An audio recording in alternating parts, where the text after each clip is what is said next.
Bonjour à tous, alors cette vidéo concerne la pleine lune qui aura lieu le 12 novembre et qui agit en taureau. Alors, c'est une pleine lune forte, puissante, hein.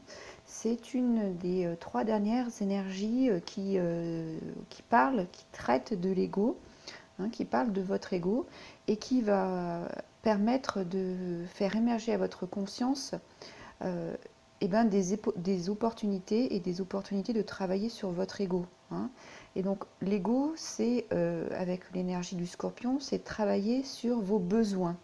Donc qu'est-ce que j'ai vraiment besoin, hein? Donc ça nous emmène aussi à travailler sur le détachement par rapport à nos désirs. Alors ça, c'est aussi l'énergie du taureau. Alors le taureau, lui, il a un focus sur les désirs, sur le monde matériel, sur tout ce qui est au niveau du physique, la beauté, etc. Et le taureau, lui, a un niveau élevé de conscience, à la maîtrise de la manifestation.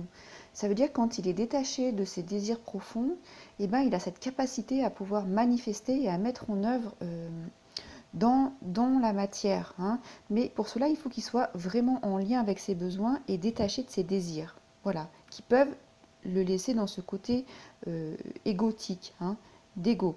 Donc il faut vraiment travailler sur des énergies de détachement et de manifestation. Et ça vous amène une question, c'est comment transmuter nos désirs pour qu'on puisse aller vers une volonté un peu plus spirituelle et être en accord avec ce sur quoi on doit avancer, hein. Voilà. Et puis il y a aussi une autre question qui se pose avec cette pleine lune, c'est est-ce que avec l'énergie que je dégage, alors peut-être trop orienté besoin, peut-être trop orienté désir et pas assez en lien avec la spiritualité, est-ce que j'aide la planète avec mes intentions, hein? Donc on va voir qu'il y a aussi une importance forte avec les intentions, nos pensées positives, voilà, pour cette pleine lune. Et puis, alors, c'est un moment important de faire un équilibre entre tout ce qui est lié au physique, à l'alimentation et à vos besoins, à vos désirs, hein.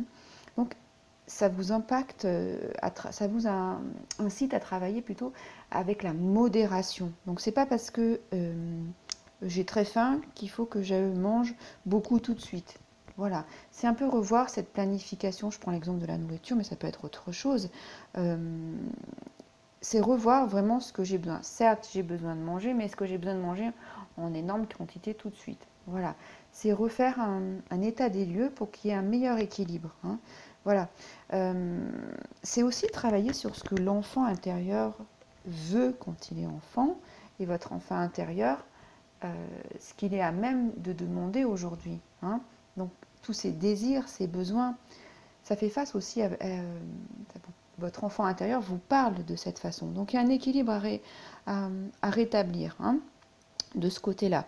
Et puis c'est aussi dans cette énergie, c'est combien les désirs de votre corps, ce que vous ressentez, vous emmènent vous emmène loin de ce que votre âme vous appelle, vous met sur votre chemin.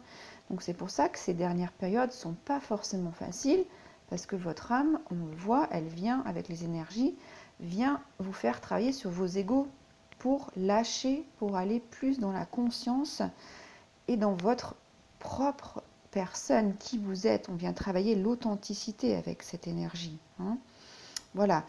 C'est aussi une période avec Mercure rétrograde qui va durer tout le mois de novembre et qui va rester un peu plus même au début de décembre, le temps que, on va dire que l'ombre de Mercure disparaisse. Donc c'est vraiment un moment pour prendre son temps, hein. Donc c'est un moment de travailler sur la qualité plus que sur la quantité, sur la qualité de vos pensées plus que sur vos quantités de mouvements, d'action. Donc pendant cette période, on prépare l'action, on réfléchit, on change ses pensées. Ça, je vous l'avais déjà dit pour les tirages du mois, hein. Voilà, donc on écoute sa guidance intérieure, on fait de la méditation, on travaille sur soi énergétiquement, hein. Voilà. On prend un moment pour rentrer à l'intérieur de soi, d'aller voir ses racines, d'aller voir son authenticité. C'est qui vous êtes et c'est le moment, hein. C'est une des dernières étapes de ces énergies de nettoyage et de travail sur l'ego. Donc c'est très important. Et puis une autre énergie importante, avec plutôt Pluton impacté dans cette pleine lune, c'est le travail sur le jugement, sur l'auto-jugement, sur le jugement des autres. Ça, on nettoie toute cette partie de jugement et d'auto-sabotage pour soi, hein, ce qui vous empêche d'avancer dans votre vie. Voilà, donc comme d'habitude, vous trouverez vos tirages pour la période de la pleine lune jusqu'à la nouvelle lune. Et puis, je vous invite à écouter vos vidéos. À très bientôt, au revoir. Bonjour les balances, voici vos énergies pour la pleine lune qui aura lieu le 12 novembre en taureau.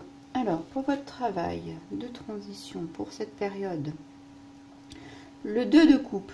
Alors, beaucoup de 2 dans ces tirages, hein, beaucoup d'accumulation, donc pas étonnant puisqu'on nous demande de nous poser, de faire attention à, de s'interroger, hein, donc on est vraiment dans cette accumulation. Alors ici, on est plutôt dans l'accumulation positive, hein, on est vraiment dans cette harmonie ici. Ici, le 2 de coupe, c'est l'harmonie entre partenaires, hein. C'est l'harmonie pour les relations qui vont durer. C'est alors ça peut être au niveau du travail, mais ça peut être aussi au niveau des relations amoureuses, hein. Ce sont des énergies en tout cas qui vont permettre à deux personnes d'avancer sur le même chemin, de construire quelque chose ensemble et d'être là l'un pour l'autre. Ça c'est très important, c'est une connexion d'âme, de cœur entre deux personnes, hein.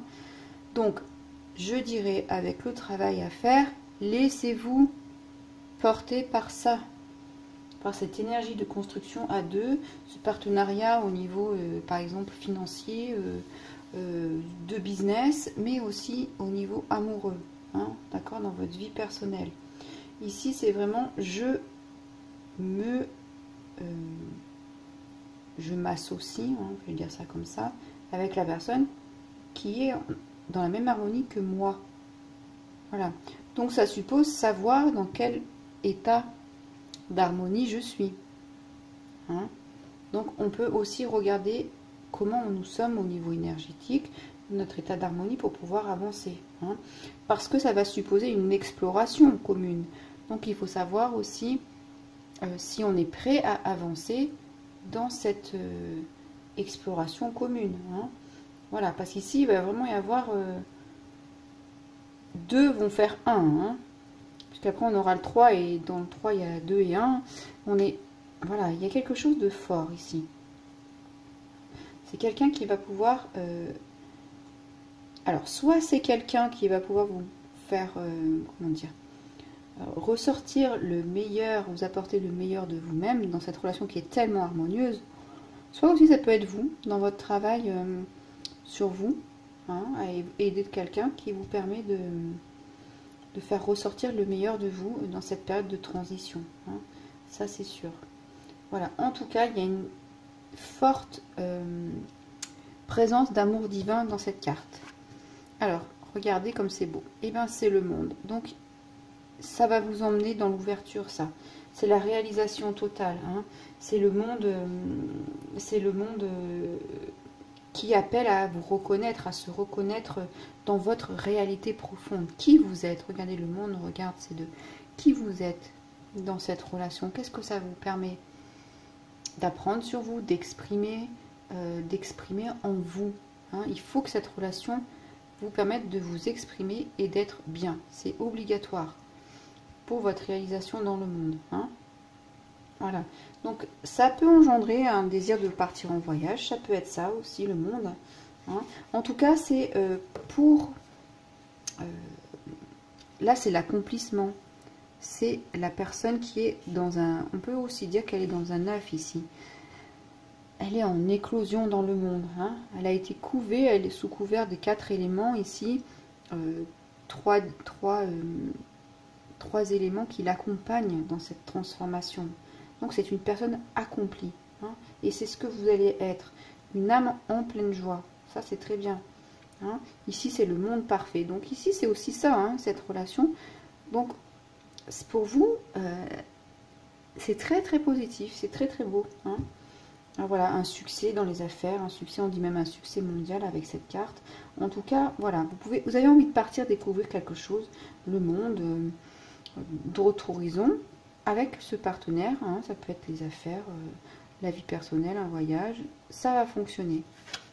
Alors, justement, on a ce feu. Alors, ce feu qui vient, deuxième fois que j'ai le feu là, ce feu qui vient, qui consume tout ce qu'il touche. D'accord? C'est un rappel. On rappelle aussi la nature éphémère des choses. Donc, profitez de cet instant harmonieux pour construire, pour avancer. Ne laissez pas passer votre tour. Hein? Voilà. On sait que les choses peuvent se transformer rapidement en danse ou en chaos. À vous de choisir. Donc, mais au vu de ce qu'il y a ici, c'est plutôt une belle danse. Donc, allez danser. Hein, allez danser. C'est une invitation à viser les étoiles. Cette carte, plus avec ces deux-là, voilà. Allez-y, foncez. Hein, voilà. Alors, foncez pas maintenant. Là, c'est la construction de. Hein, c'est Mercure rétrograde. La pleine lune en taureau. Donc, on foncera quand on aura travaillé là-dessus. Et on va foncer une fois qu'on a travaillé. Et c'est opportun ici, puisqu'on a le 2 de coupe, sur les besoins et les désirs. Je vous rappelle l'introduction, l'ego est encore mis en avant sur cette dernière phase de travail sur l'ego. Donc, dans cette relation, quelle est la place de l'ego? Pour que ma relation soit harmonieuse et qu'elle avance dans le monde où je peux m'accomplir, est-ce que l'ego doit être présent? Hein? Ouverture de cœur plutôt. Hein. Pensez à l'ouverture de cœur, et forcément du corps. L'ego doit être brûlé, hein, nettoyé, pour vous permettre d'exprimer la chaleur de votre cœur. Ça, c'est très très important. Ici, elle vient aussi vous dire de réchauffer votre main par votre feu intérieur. Réchauffez votre main et votre cœur par votre feu intérieur. Donc, tout ce que vous allez générer comme émotion, comme sensation, loin de l'ego, hein, j'en reviens, c'est très important, va vous permettre de vous ouvrir et vous aurez reconnecté votre feu intérieur. C'est pour ça que vous avez le monde. Hein. Voilà, vous allez vous ouvrir et vous allez pouvoir enfin vous réaliser. Voilà. Le feu est aussi là pour vous dire qu'il est là pour brûler les difficultés. Donc, si vous en avez, hop, on met tout au feu, on rend au feu de l'univers et on s'en débarrasse. D'accord? Il vient brûler vos peines, vos doutes, vos douleurs, etc. Hein. S'il y a des choses trop difficiles, on s'en débarrasse. Voilà. Et ça va vous permettre, le feu, ça agit vite. Donc, ça va vous permettre une transformation rapide. Il y a de la rapidité après cette période, quand on atteindra début décembre, là. Pour l'instant, on apprécie, on se recueille chez soi, avec son compagnon ou dans ses projets, on pratique des plans, on fait des plans, voilà, on réfléchit, hein, on structure, voilà. Et après, ça va partir très vite. Voilà pour vous les balances, je vous remercie pour votre écoute. Je vous laisserai liker la vidéo, la commenter si elle a résonné pour vous. Et je vous dis à très bientôt. Abonnez-vous à ma chaîne, au revoir.